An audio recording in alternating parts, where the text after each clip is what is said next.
नमस्कार दोस्तों, study success channel में आपका स्वागत है। ये 10,000 इम्पोर्टेंट जीके क्वेश्चन सीरीज़ का हमारा वीडियो नंबर 2 है। इस वीडियो में हमने पिछले सालों में आए हुए सभी महत्वपूर्ण प्रश्न इंक्लूड करे हुए हैं, जो सभी गवर्नमेंट एग्जाम्स के लिए इम्पोर्टेंट है। आइए शुरू करते हैं। आज का हमारा पहला क्वेश्चन है, planning commission was formed in which year in India? Bharat में योजना आयोग का गठन किस वर्ष किया गया था? इसका सही आंसर है 15 मार्च 1950। 15 मार्च 1950 को भारत में प्लानिंग कमीशन या योजना आयोग का गठन किया गया था। प्लानिंग कमीशन का मेन काम क्या होता है? इसका मेन काम होता है, ये हमारे देश के लिए 5 ईयर प्लान बनाता है और इकोनॉमिक पॉलिसीज डिज़ाइन करता है। हमारा अगला क्वेश्चन है, the idea of 5 year plan was taken from which country? पंचवर्षीय योजना का विचार किस देश से लिया गया था? इसका सही आंसर है यूएसएसआर, जिसे हम हिंदी में सोवियत संघ भी बोलते हैं। देश की आर्थिक विकास के लिए हर 5 साल का एक प्लान तैयार किया जाएगा। इसे हम पंचवर्षीय योजना या 5 ईयर प्लान बोलते हैं, जो हमने यूएसएसआर से लिया है। हमारा अगला क्वेश्चन है, who established the national planning committee in the year 1938? वर्ष 1938 में राष्ट्रीय योजना समिति की स्थापना किसने की थी? इसका सही आंसर है सुभाष चंद्र बोस। ध्यान रखिए, प्लानिंग कमीशन की स्थापना हुई थी 1950 में, आज़ादी के बाद। लेकिन आज़ादी के पहले ही 1938 में नेताजी सुभाष चंद्र बोस ने नेशनल प्लानिंग कमेटी, राष्ट्रीय योजना समिति की स्थापना की थी। हमारा अगला क्वेश्चन है, who was the first chairman of the planning commission in India? Bharat में योजना आयोग के प्रथम अध्यक्ष कौन थे? इसका सही आंसर है पंडित जवाहरलाल नेहरू। हमारे देश के प्रथम प्रधानमंत्री पंडित जवाहरलाल नेहरू थे, और प्लानिंग कमीशन या योजना आयोग का जो अध्यक्ष होता है वो हमेशा प्राइम मिनिस्टर होता है। इसलिए वर्तमान में प्लानिंग कमीशन के अध्यक्ष कौन है या चेयरमैन कौन है? वो हैं श्री नरेंद्र मोदी जी। हमारा अगला क्वेश्चन है, इन which year NITI Aayog replace the planning commission? NITI Aayog ने किस वर्ष योजना आयोग का स्थान लिया? इसका सही आंसर है 2014। नीति आयोग का अगर फुल फॉर्म पूछें तो उसका फुल फॉर्म है national institution for transforming India. National institution for transforming India. अब नीति आयोग और प्लानिंग कमीशन में अंतर क्या था? प्लानिंग कमीशन में एक सेंट्रल कमेटी होती थी, वो ऊपर से प्लान बनाती थी जो नीचे लेवल तक जाता था, जबकि नीति आयोग में उसमें उल्टा है। नीति आयोग में ग्राउंड लेवल से प्लान बनाया जाता है, और ये प्लान सब हर जगह से छोटे छोटे प्लान बनाए जाते हैं और ऊपर भेजे जाते हैं। तो बिलो टू टॉप अप्रोच होता है नीति आयोग में, और इस प्लान को फिर पूरे देश में इम्प्लीमेंट किया जाता है। हमारा अगला सवाल है, the second 5 year plan of India was based on which model? Bharat की दूसरी पंचवर्षीय योजना किस मॉडल पर आधारित थी? इसका सही आंसर है महालनोबिस मॉडल। ये बहुत इंपॉर्टेंट क्वेश्चन है, बहुत सारे गवर्नमेंट एग्जाम्स में बहुत बार पूछा गया है, तो आप याद रखिए, द सेकेंड 5 ईयर प्लान या जो भारत की दूसरी पंचवर्षीय योजना थी वो महालनोबिस मॉडल पर बेस्ड था। सेकेंड 5 ईयर प्लान 1956 से 1961 में आया। इसे हम नेहरू महालनोबिस मॉडल भी बोलते हैं। इसमें बड़ी बड़ी इंडस्ट्री और हैवी इंडस्ट्री लगाने पे फोकस किया गया था। अब जिस तरीके से दूसरा 5 ईयर प्लान महालनोबिस मॉडल पे था, इसी तरह पूछते हैं, the first 5 year plan of India was based on which model? Bharat की पहली पंचवर्षीय योजना किस मॉडल पर आधारित थी? इसका सही आंसर है हेरोड डोमर मॉडल। ये 1951 से 1956 5 साल के लिए प्लान लिया गया था। इसमें हमने एग्रीकल्चर के डेवलपमेंट में और हमारा सेल्फ सफिशिएंसी इन फूड, इस पे ज़्यादा फोकस किया था। दूसरे प्लान में हमने हैवी इंडस्ट्रीज लगाने पे फोकस किया था, जबकि पहले 5 ईयर प्लान में हमने एग्रीकल्चर में हमारा डेवलपमेंट हो, हमारे पास खाने पीने का पर्याप्त हो, सेल्फ सफिशिएंसी इन फूड, और महंगाई को हम कंट्रोल कर पाएँ, उस पर सबसे ज़्यादा फोकस था, और उसे हम हेरोड डोमर मॉडल के नाम से जानते हैं। हमारा अगला सवाल है, who founded the Indian statistical institute? भारतीय सांख्यिकी संस्था की स्थापना किसने की? इसका सही आंसर है पीसी महालनोबिस, प्रशांत चंद्र महालनोबिस। इसकी स्थापना वर्ष 1931 में की गई थी। और कभी पूछें कि इंडियन स्टैटिस्टिकल इंस्टीट्यूट है कहाँ पर, तो ये कोलकाता में स्थित है। हमारा अगला सवाल है, who published the first newspaper of India? Bharat का पहला समाचार पत्र किसने प्रकाशित किया? इसका सही आंसर है जेम्स अगस्टस हिक्की। इन्होंने कलकत्ता में पहला समाचार पत्र प्रकाशित किया था और ये वर्ष 1780 में किया गया था। वर्ष 1780 में कलकत्ता में और जेम्स अगस्टस हिक्की ने किया था। अब जेम्स अगस्टस हिक्की ने किया था, लेकिन which was the first newspaper to be printed in India? Bharat में छपने वाला पहला समाचार पत्र कौन सा था? तो इसका सही आंसर है बंगाल गजट। बंगाल गजट समाचार पत्र का नाम था, जिसे 1780 में जेम्स अगस्टस हिक्की ने कलकत्ता में प्रकाशित किया गया था। इसे हम कलकत्ता जनरल एडवर्टाइजर के नाम से भी जाने जाते हैं। कलकत्ता जनरल एडवर्टाइजर के भी इसे नाम से जाना जाता है। और ये समाचार पत्र अंग्रेजी भाषा में था और साप्ताहिक था, इंग्लिश वीकली था ये। अब वो तो हो गया बंगाल गजट इंग्लिश न्यूज़पेपर। अब अगर पूछें विच was the first vernacular newspaper of India? Bharat का पहला स्थानीय भाषा का समाचार पत्र कौन सा था? तो इसका सही आंसर होगा समाचार दर्पण। इसे सबसे पहली बार पब्लिश किया गया था सन 1818 में और ये बंगाली लैंग्वेज में प्रकाशित किया गया था। It was published in Bengali language. हमारा अगला क्वेश्चन है, which of the governor general changed the official language of the courts of justice from Persian to English? किस गवर्नर जनरल ने न्यायालयों की आधिकारिक भाषा फारसी से अंग्रेजी में बदल दी थी? इसका सही आंसर है लॉर्ड विलियम बेंटिक। हमारे लॉर्ड विलियम बेंटिक भारत में गवर्नर जनरल थे 1828 से 1835 तक। लॉर्ड विलियम बेंटिक ने हमारे कोर्ट की या अदालत की जो ऑफिशियल लैंग्वेज है वो पर्शियन से इंग्लिश में चेंज कर दिया था। हमारा नेक्स्ट क्वेश्चन है, who was the first governor general of India? Bharat के प्रथम गवर्नर जनरल कौन थे? इसका सही आंसर है लॉर्ड विलियम बेंटिक। जो गवर्नर जनरल ऑफ इंडिया थे वो सबसे पहले गवर्नर जनरल ऑफ इंडिया, याद रखिएगा, लॉर्ड विलियम बेंटिक। यहाँ पे गवर्नर जनरल ऑफ बंगाल नहीं पूछा जा रहा है, गवर्नर जनरल ऑफ इंडिया हमारे पहले लॉर्ड विलियम बेंटिक थे। फिर से हमारे पहले governor general of India Lord William Bentinck थे। यहाँ पे गवर्नर जनरल ऑफ बंगाल नहीं पूछा जा रहा। लॉर्ड विलियम बेंटिक के पहले गवर्नर जनरल ऑफ बंगाल हुआ करता था।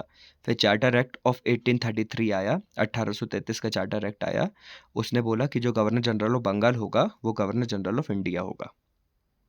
हमारा अगला क्वेश्चन है, who was the first governor general of Bengal? Bengal के प्रथम गवर्नर जनरल कौन थे? इसका सही आंसर होगा वॉरेन हेस्टिंग्स। वॉरेन हेस्टिंग्स ये 1772 से 1785 तक गवर्नर जनरल ऑफ बंगाल थे।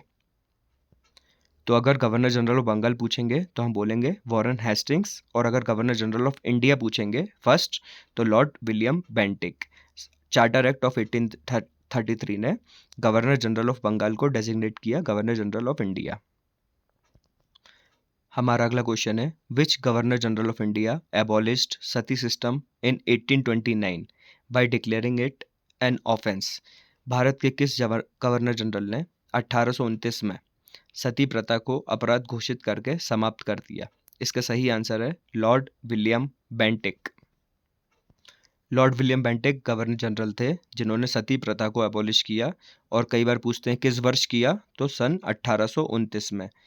सती प्रथा को समाप्त करने के लिए राजा राम मोहन रॉय का बहुत बड़ा योगदान था। हमारा अगला क्वेश्चन है, what is the confluence of Alaknanda and Bhagirathi known as? Alaknanda और भागीरथी के संगम को क्या कहा जाता है? इसका सही आंसर है देवप्रयाग। उत्तराखंड राज्य में टेहरी गढ़वाल डिस्ट्रिक्ट है, जहाँ पे एक साइड से अलकनंदा आती है, एक साइड से भागीरथी आती है। यहाँ पे दोनों नदियाँ मिलती हैं या इन दोनों नदियों का संगम होता है। इसके बाद इसे गंगा के नाम से जाना जाता है। अलकनंदा और भागीरथी के संगम को गंगा कहा जाता है और ये देवप्रयाग में होता है। हमारा अगला सवाल है, which was the first state in India that was formed on linguistic basis? Bharat का पहला राज्य कौन सा था जिसका गठन भाषाई आधार पर किया गया था? इसका सही आंसर है आंध्र प्रदेश। आंध्र प्रदेश का गठन सबसे पहले भाषाई आधार पर किया गया था और इसका गठन किया गया था 1 अक्टूबर 1953 को। आंध्र प्रदेश के गठन के लिए इसे तमिलनाडु से अलग किया गया था। जो भी तेलुगु स्पीकिंग पीपल थे या जो भी तेलुगु भाषा बोलते थे वो उन लोगों को तमिलनाडु राज्य से अलग करके एक आंध्रा स्टेट बनाया गया था। हमारा अगला सवाल है, who was appointed as the chairman of the states reorganisation commission? राज्य पुनर्गठन आयोग का अध्यक्ष किसे नियुक्त किया गया? इसका सही आंसर है फजल अली। आज़ादी के बाद स्टेट्स को रीऑर्गेनाइज करने के लिए फजल अली कमीशन की स्थापना की थी। राज्य पुनर्गठन आयोग जो है, फजल अली कमीशन की स्थापना की गई थी। इसमें टोटल 3 मेंबर्स थे या 3 सदस्य थे, जिसके प्रेसिडेंट या चेयरमैन जो थे वो फजल अली थे, और बाकी 2 मेंबर्स का नाम भी आप याद रखिए। एक थे एच.एन. कुंजरू, दूसरे थे के.एम. पनिकर। फजल अली, एच.एन. कुंजरू और के.एम. पनिकर। कई बार सवाल आ जाता है कि फजल अली कमीशन की स्थापना किस वर्ष की गई थी? तो इसकी स्थापना सन 1953 में की गई थी, और ये हमारे तब के प्रधानमंत्री श्री जवाहरलाल नेहरू द्वारा की गई थी। Fazal Ali commission, states reorganisation commission, और इसमें 3 मेंबर्स थे। फजल अली जो चेयरमैन थे, इसके अलावा एच.एन. कुंजरू और के.एम. पनिकर। अगला सवाल है, states reorganisation act was passed in which year? राज्य पुनर्गठन अधिनियम किस वर्ष पारित किया गया था? तो ये नवंबर 1956 में पारित किया गया था। 1953 में फजल अली कमीशन की स्थापना की थी, उसने अपनी रिपोर्ट पेश की। इसके बाद एक स्टेट रीऑर्गेनाइजेशन एक्ट आया 3 साल बाद, सन 1956 में, नवंबर 1956 में।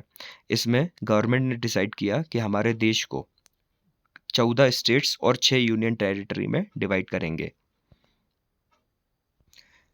States reorganisation act was passed in which year? राज्य पुनर्गठन अधिनियम की किस वर्ष पारित किया गया था? तो ये नवंबर 1956 में पारित किया गया था। फजल अली कमीशन की स्थापना 1953 में की गई थी। इसके 3 साल बाद स्टेट्स रीऑर्गेनाइजेशन एक्ट पास हुआ, नवंबर 1956 में। इसमें गवर्नमेंट ने डिसाइड किया कि हमारे कंट्री को 14 स्टेट्स और 6 यूनियन टेरिटरी में डिवाइड करेंगे। इसके पहले part A, part B, part C, part D ऐसे स्टेट्स डिवाइड हुआ करते थे, लेकिन स्टेट्स रीऑर्गेनाइजेशन एक्ट के बाद 14 स्टेट्स और 6 यूनियन टेरिटरी बनाए गए। हमारा अगला सवाल है, which is the longest west flowing river in India? Bharat में पश्चिम की ओर बहने वाली सबसे लंबी नदी कौन सी है? इसका सही आंसर होगा नर्मदा। नर्मदा जो है हमारे देश की 5th largest river in the country है। अगर लंबाई के आधार पर देखें तो 5वीं सबसे बड़ी नदी है नर्मदा। हमारे देश की ज़्यादातर नदियाँ बे ऑफ बंगाल या बंगाल की खाड़ी में जाकर मिलती हैं, जो ईस्ट में फ़्लो करती हैं। लेकिन कुछ नदियाँ ऐसी हैं जो वेस्ट में फ़्लो करती हैं, जिसमें सबसे प्रमुख और सबसे बड़ी नदी नर्मदा है।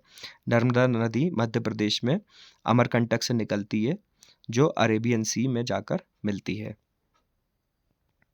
नर्मदा नदी से एक और सवाल आता है, बाकी नदियाँ जो बे ऑफ बंगाल में मिलती हैं वो डेल्टा बनाती हैं जब भी समुद्र में मिल रही होती हैं, जबकि नर्मदा एस्चुरी बनाती है, डेल्टा नहीं, एस्चुरी। हमारा अगला सवाल है, which are the important west flowing rivers in India? Bharat में पश्चिम की ओर बहने वाली महत्वपूर्ण नदियाँ कौन सी हैं? तो इसमें पिछले सवाल में हमने बताया था कि नर्मदा सबसे बड़ी नदी है जो वेस्ट में या पश्चिम की ओर बहती है। इसके अलावा ताप्ती है, माही, साबरमती, लूनी, तवा, शरावती। ये 6-7 नदियों के नाम आप याद रखिए ज़रूर, क्योंकि ये पेपर में बार बार पूछे जाते हैं। क्योंकि बाकी नदियाँ हमारी बे ऑफ बंगाल में बहती हैं, जो ईस्ट फ्लोइंग रिवर्स है। वेस्ट फ्लोइंग रिवर्स में नर्मदा, ताप्ती, माही, साबरमती, लूनी, तवा, शरावती। जिसमें नर्मदा, ताप्ती, माही और लूनी, ये पेपर में बार बार इस पर सवाल आता है। एक बार फिर से मैं बताता हूँ आपको, नर्मदा, ताप्ती, माही, साबरमती, लूनी, तवा और शरावती। हमारा अगला सवाल है, river Narmada originates eight which place? Narmada नदी का उद्गम स्थल किस स्थान पर होता है? इसका सही आंसर है अमरकंटक रेंज ऑफ माउंटेन्स, जो मध्य प्रदेश में स्थित है। मध्य प्रदेश में अमरकंटक पर्वत श्रृंखला। नर्मदा नदी जो है सबसे पहले मध्य प्रदेश में बहती है, फिर महाराष्ट्र और गुजरात से होते हुए अरेबियन सी में जाकर मिल जाती है। फिर से पेपर में बार बार आने वाला इंपॉर्टेंट सवाल है, Narmada river ends at which place? Narmada नदी किस स्थान पर समाप्त होती है? तो ये गल्फ ऑफ खंबत या खंबत की खाड़ी, गल्फ ऑफ कैम्बे भी बोला जाता है इसे, या गल्फ ऑफ खंबत बोलते हैं।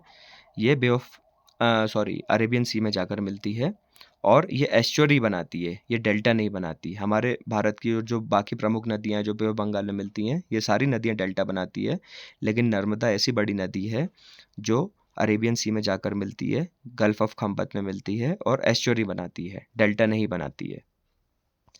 हमारा अगला सवाल है, चिपको मूवमेंट इज एसोसिएटेड विथ। चिपको आंदोलन किससे संबंधित है? इसका सही आंसर है कंजर्वेशन ऑफ फॉरेस्ट, वन का संरक्षण। चिपको मूवमेंट एसोसिएटेड है हमारे जंगल बचाने से, वन के संरक्षण करने से, कंजर्वेशन ऑफ फॉरेस्ट से। इस मूवमेंट की स्थापना 1973 में की गई थी। इसे हग द ट्रीज मूवमेंट भी बोला जाता है। इस मूवमेंट में लोगों ने क्या किया, पेड़ों को बचाने के लिए लोग जंगल में जाकर पेड़ों से लिपट गए ताकि उन पेड़ों को कोई काट ना पाए। इसे हम चिपको मूवमेंट के नाम से भी जानते हैं। अब सवाल है, who started the Chipko movement? Chipko आंदोलन की शुरुआत किसने की थी? तो इसका सही आंसर है सुंदरलाल बहुगुणा। ये पेपर में बहुत बार सवाल आता है कि चिपको मूवमेंट की शुरुआत की थी सुंदरलाल बहुगुणा ने, और ये गढ़वाल फॉरेस्ट थे। यहाँ पे गढ़वाल फॉरेस्ट को बचाने के लिए वहाँ के स्थानीय लोगों ने क्या किया, जंगल गए और पेड़ों से जाकर लिपट गए।